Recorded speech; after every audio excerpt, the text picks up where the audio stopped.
لا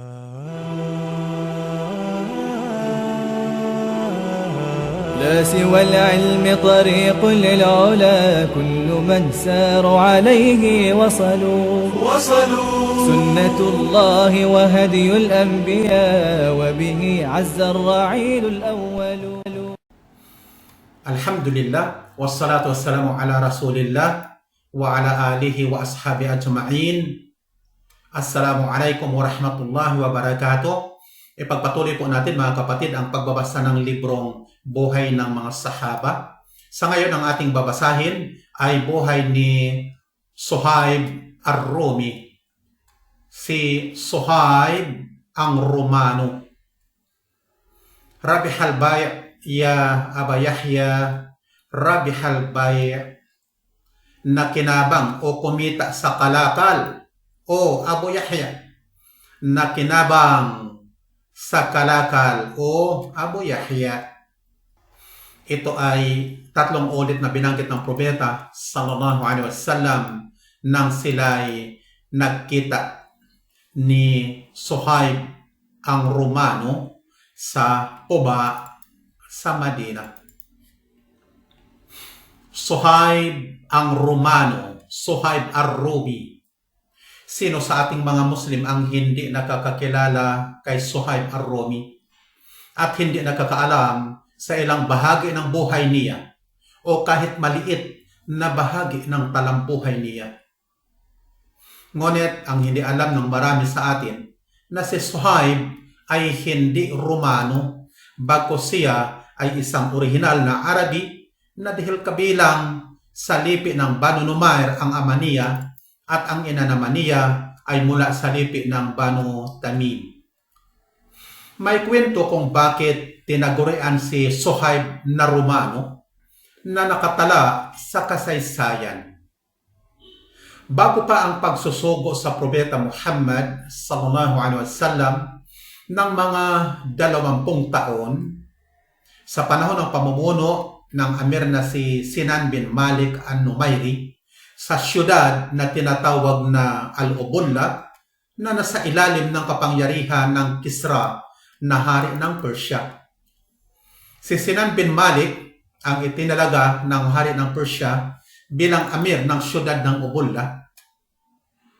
Ang pinakamamahal niyang anak ay ang batang hindi pa umabot ang edad sa 5 taong gulang na nagngangalang Suhaib. Si Suhaib ay puti at pogi, pula ang buhok, masyadong aktibo sa paglalaro. Mababakas sa dalawa niyang mata ang liksi at sigla at siya'y matalino. Siya rin ay madalas na maglaro at palabiro, masayahin at nagpapasaya sa kaniyang ama. Kapag nakita siya ng ama niya, kahit ito'y abala sa tungkulin ng kaharian, ay makikipaglaro ito sa anak na si Suhaib. Dinala minsan si Suhaib ng ina nitong reyna sa paglalakbay kasama ang mga tauhan at pangkat ng mga tagapaglingkod patungo sa bayan na At-Thani. Ang bayang ito ay malayo sa syudad at nasa lupain ng Iraq. Ang layunin ay upang magliwaliw, mamahinga at upang makabawi ng sigla sa pagod sa mga tungkulin sa palasyo. Nagkataon naman na iyon ang oras na sinalakay ng hukbo ng Roma ang bayan ng At-Thani. Namatay ang mga tauhang tagapagbantay ng bayan, sinamsam ang yaman nila at binihag ang mga bata at mga babae. At si Suhaib ay kabilang sa mga nabihag. Si Suhaib ay naging alipin at ipinagbili sa pamilihan ng mga alipin sa bansang Roma. Siya ay nagpalipat-lipat sa iba't ibang mga amo bilang alipin. Ang kalagayan niya ay walang kaibahan sa libo-libong mga alipin na pumuno sa mga palasyo ng Roma. Dahil sa kalagayan niyang ito na aliping binibinta at binibili, na nagpalipat-lipat sa iba't ibang mga amo. Nagkaroon siya ng pagkakataong masaksihan ang iba't ibang pamumuhay ng mga amo niya na mayayaman. Nasaksihan niya ang pamumuhay sa mga palasyo ng mga mayayaman, iba't ibang mga bisyo, krimen at kalaswaan. Nakita niya at narinig ang iba't ibang kasamaan, kaapihan at pagdurusa ng mga taong walang kapangyarihan. Kaya naman, kinasuklaman niya ang lipunang ito na puno ng iba't ibang kasamaan. Sinabi niya sa kanyang sarili, tunay na ang lipunang kagaya nito ay hindi malilinis malibang sa pamamagitan ng dilubyo.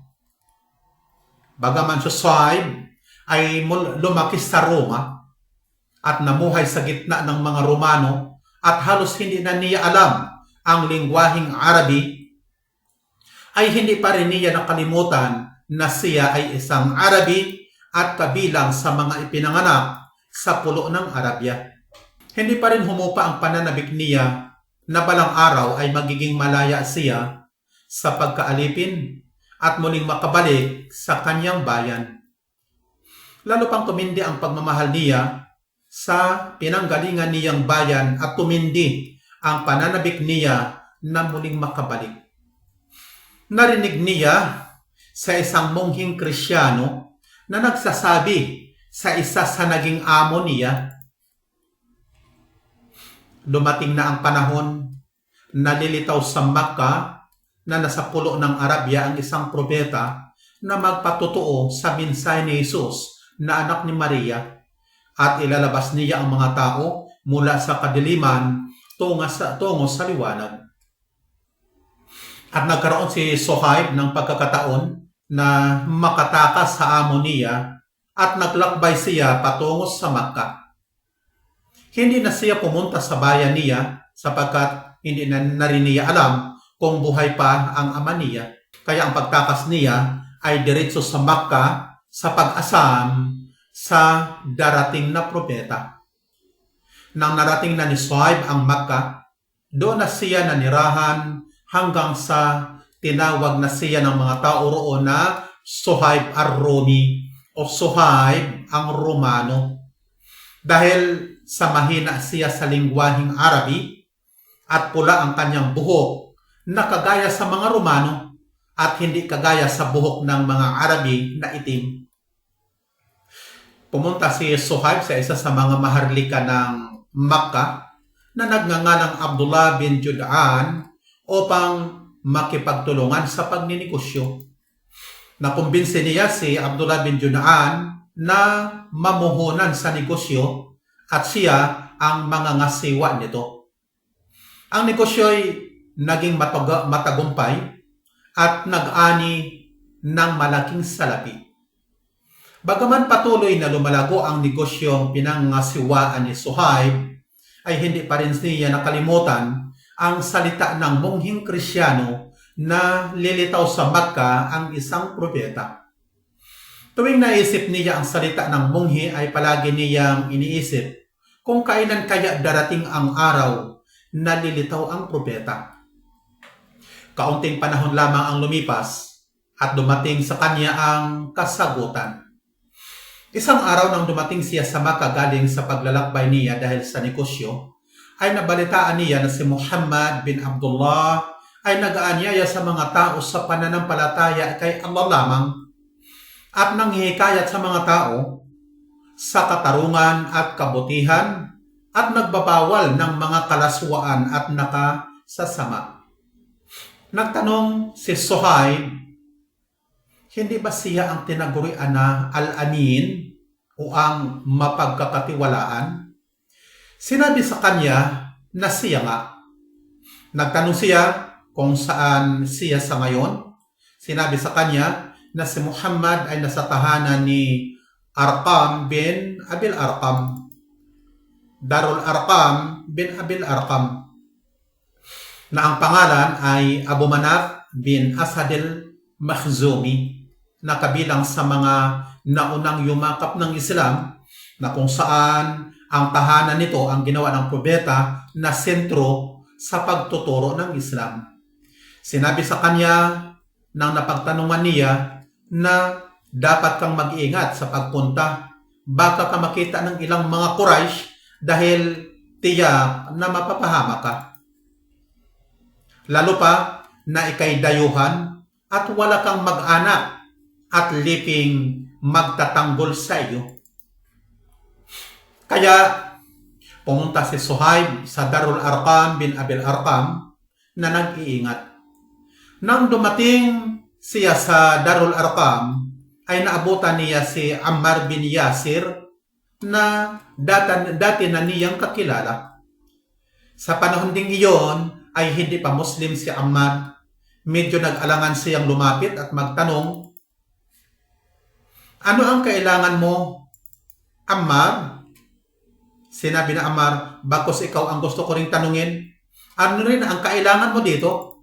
Sinabi ni Suhaib, "Gusto kong makaharap si Muhammad at makinig sa anumang salita niya." Sinabi ni Ammar, "Ako rin, iyan din ang gusto ko." Kaya sinabi ni Suhaib, "Kung gayon, sabay na tayong pumasok sa biyaya ni Allah."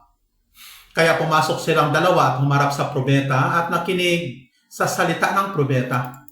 Nagliwanag ang liwanag ng pananampalataya sa mga puso ni Suhaib at Ammar bin Yasir at pareho silang nagpatotoo na walang Diyos na dapat sambahin maliban kay Allah at na si Muhammad ay sugo ni Allah. Tuluyan silang dalawa na naging Muslim.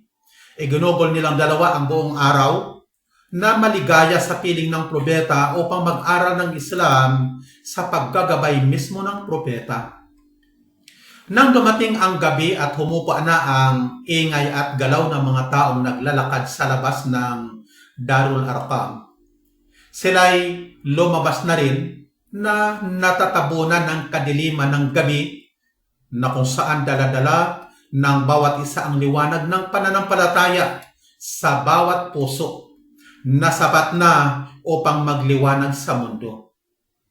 Lubusan na ngang naging Muslim si Suhaib at nagbata rin ng paghihirap sa mga labis-labis na pagpapahirap at pananakit, pang-uusig o panggigipit ng Quraysh na kasama sina Bilal bin Rabah, Ammar, Sumayya, Khabab at marami pang iba na mga nag-Muslim na walang makapangyarihang mag-anak at tribo na magtatanggol sa kanila.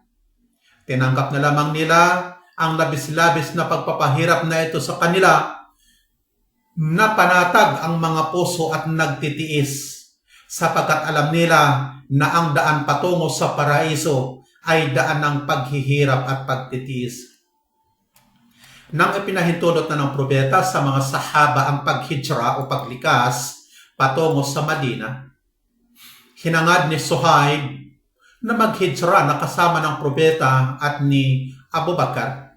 Subalit, natunugan ng Quraysh ang plano niyang paghijra, kaya hinadlangan nila ito at naglagay ng mga bantay sa bahay nito upang hindi makatakas na dala ang kayamanan nito sa negosyo na mga pilak at ginto. Patuloy ang paghihintay ni Suhaib ng pagkakataon upang makatakas, subalit hindi niya ito nakamtan dahil sa gabit araw ang pagbabantay ng mga bantay sa bahay niya ay nagsasalitan. Wala na siyang iba pang paraan na makatakas maliban na maghanap ng planong panlalansik. Isang gabing malamig, lumabas si Suhaib papunta sa palikuran, sapagkat noong unang panahon, ang palikuran ng mga Arabi ay nasa labas ng bahay. Pumunta siya sa palikuran upang ipakita lamang sa mga tagabantay na siya ay dudumi. At paulit-ulit niya itong ginagawa, pabalik-balik sa palikuran upang isipin ng mga bantay na siya ay nagtatai.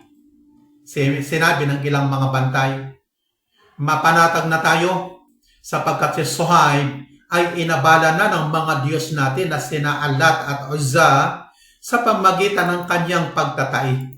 Dahil sa pagtatai, wala na siyang kakayahan na makatakas sa atin." Dahil dito, ang mga bantay ay panatag na nahiga upang matulog. Maingat na lumabas si Suhaib sa bahay na dumaan sa gitna ng mga bantay na natutulog, tumakas at naglakbay patungong Madina. Subalit kaunting sandali lamang ang lumipas at nagising ang ilang mga bantay at napag-alaman nila na wala na si Suhaib. Dali-dali silang bumangon at nagsisakay sa mga kabayong pangkarira, mga kabayong mabibilis upang habulin si Suhaib. Nang naramdaman ni Suhaib na siya hinahabol ng mga bantay, umakyat siya sa mataas na lugar at inilabas ang sibat at inilagay sa kanyang busog na nagsasabi, "O mga Quraysh, alam na alam ninyo na ako ang pinakaasintado sa pamamana. Sumpa man kay Allah, hindi pa kayo makararating sa akin, pero tatamaan ko at mapapatay ng bawat sibat ko ang bawat isa sa inyo. At tatagain ko naman ang taba kung may matitira pa sa inyo." Sinabi ng isa sa kanila, "Sumpa man kay Allah, hindi ka namin hahayaan na mananalo laban sa amin at madala ang yaman mo. Dumating ka sa Makkah na isang dukha at mahina at yumaman ka sa amin at naabot ang kalagayan mo ngayon dahil sa Makkah." Sinabi ni Suhaib, "Kung iwanan ko sa inyo ang kayamanan ko, hahayaan niyo ba akong umalis?" Sumagot sila, "Oo." Kaya tinuro ni Suhaib kung saan ang kayamanan niyang ibinaon sa bahay niya sa Makkah. Pinuntahan nila ang kayamanang ito at kinuha at hinayaan nila si Suhaib na maglakbay. Sinimula ni Suhaib ang mahirap na paglalakbay patungo sa Madina, alang-alang sa kanyang pananampalataya, nang hindi nang hihinayang sa iniwan niyang kayamanan na matagal niyang pinaghirapan. Sa tuwing makaramdam siya ng pagod sa paglalakbay, ang nagbigay sa kanya ng sigla ay ang pananabik niya sa sugo ni Allah at muli na naman siyang magpapatuloy sa paglalakad. Nang dumating siya sa Quba, nakita siya ng probeta na paparating na lubos na ikinagalak ng probeta at nagsabi, "Rabi halbay' ya Aba Yahya, Rabi halbay', nakinabang ka o kumita sa kalakal o Abu Yahya, nakinabang ka sa kalakal." 3 ulit itong sinabi ng probeta. Natuwa si Suhaib at nagsabi, "Sumpa man kay Allah, wala pang nauna sa akin na dumating sa iyo o sugo ni Allah. Tiyak na si Jibril alayhisalam ang nagbalita sa iyo o sugo ni Allah." Ibig sabihin ni Suhaib na wala pa namang nauna sa akin na dumating sa probeta upang magbalita na iniwan ko ang mga kayamanan ko sa Makkah kapalit ng kalayaan ko upang makapag-hijrah. Tiyak na ito ay ipinahayag ni Jibril sa propeta. Katotohanan na nakinabang siya sa negosyo na pag-iwan ng lahat ng kayamanan niya kapalit ng kanyang kalayaan upang makapag-hijrah, at ito'y pinatotohanan ng revelasyon, wahi, at sinaksihan ng anghel na si Jibril na kung saan ay ibinaba ni Allah ang isang talata ng Quran dahil kay Suhaib. "Wa minan nasi may yashri nafsahu ibtiqa'a mardatillah, wallahu ra'ufun bil ibad." May mga tao na magbibili ng sarili niya sa paghahangad sa kaluguran ni Allah.